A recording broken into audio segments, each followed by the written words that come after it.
আলহামদুলিল্লাহ, প্রিয় দেশবাসী, একটি গুরুত্বপূর্ণ সংবাদ আপনাদের সামনে তুলে ধরছি।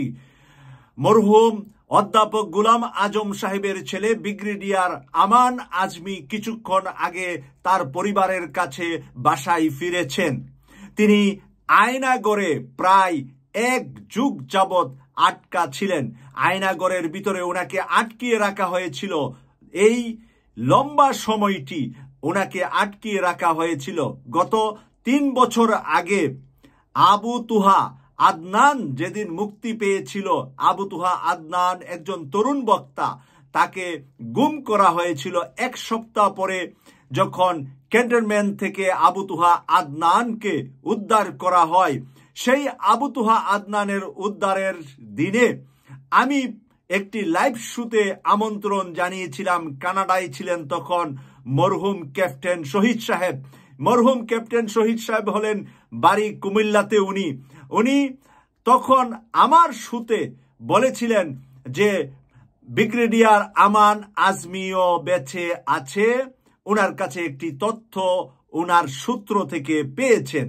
যেহেতু উনি সেনাবাহিনীর ক্যাপ্টেন ছিলেন, আর ব্রিগেডিয়ার আমান আজমি যেহেতু আয়নাগর, এই ডিজিএফ এর হেডকোয়ার্টারের পাশে আয়নাগর, যেই আয়নাগরের ভিতরে শত শত এরকম রাজনীতিবিদ, বাংলাদেশের শীর্ষ পর্যায়ে মানুষদেরকে আটকিয়ে রাখা হয়েছে, সেই কথাটা উনি যখন নিউজটা করলেন, তখন সেই নিউজটা নিয়ে তুলপার হয়েছিল সারা বিশ্বব্যাপী বাংলা ভাষার ভাই বোনদের কাছে।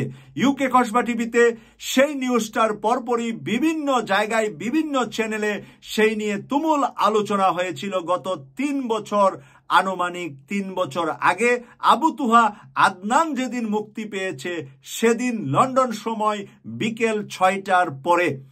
প্রিয় দর্শক, সেই ব্রিগেডিয়ার আমান আজমি আজ 3 বছর পরে ওনার পরিবারের কাছে ফেরত আসছে। সেই জন্য আমি আল্লাহর শুকরিয়া আদায় করছি, বলছি আলহামদুলিল্লাহ। কারণ এটা আমরা মনে প্রাণে আন্তরিকতার সাথে ওনার মুক্তির জন্য সম্ভবত আমার জবান দিয়ে 100 বারের বেশি আমার লাইভ টক শোতে ওনার নাম বলেছি। উনি বেঁচে আছেন বা ওনার মুক্তি, বিভিন্নভাবে আমি টক শো, বিভিন্ন আলোচনায় ওনার নাম এনেছিলাম। আরেকজনের নাম গত কালও আমরা টক শোতে বলেছিলাম, সেটা হলো ব্যারিস্টার আরমান, মরহুম শহীদ মীর কাশেম আলীর ছেলে ব্যারিস্টার আরমান। আর সেই আরমানকে তার বাবার ফাঁসির আগেই গুম করা হয়েছিল।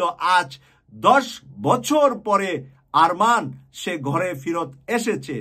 আজকে দেশবাসীর কাছে বলতে চাই, 10টি বছর এই তরুণ আরমান শুকিয়ে একেবারে আপনারা দেখলে চিনতে পারবেন না। তার ফটোটা দেখলে সেই আরমান তার ওয়াইফের কাছে, তার বাচ্চাদের কাছে, তার মায়ের কাছে ফেরত এসেছেন। আমি সে যে ফেরত এসেছেন সেই জন্য আরেকবার আলহামদুলিল্লাহ বলছি। কিন্তু কোন অপরাধে তাকে এই দীর্ঘ 10টি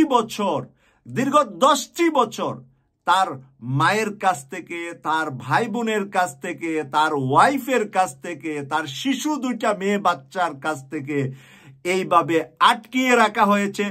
দেশবাসীর কাছে আমি তাদের জন্য গজব চাই যারা তাদেরকে আটকিয়ে রেখেছিল। আল্লাহর লানত, আল্লাহর গজব যেন তাদের উপরে আসে, যারা এই ধরনের ভালো মানুষগুলাকে তাদের পরিবার থেকে এইভাবে আটকিয়ে, তাদের চেহারা দেখলে এখন চেনা যাচ্ছে না এমন অবস্থা তাদের শারীরিক করেছে।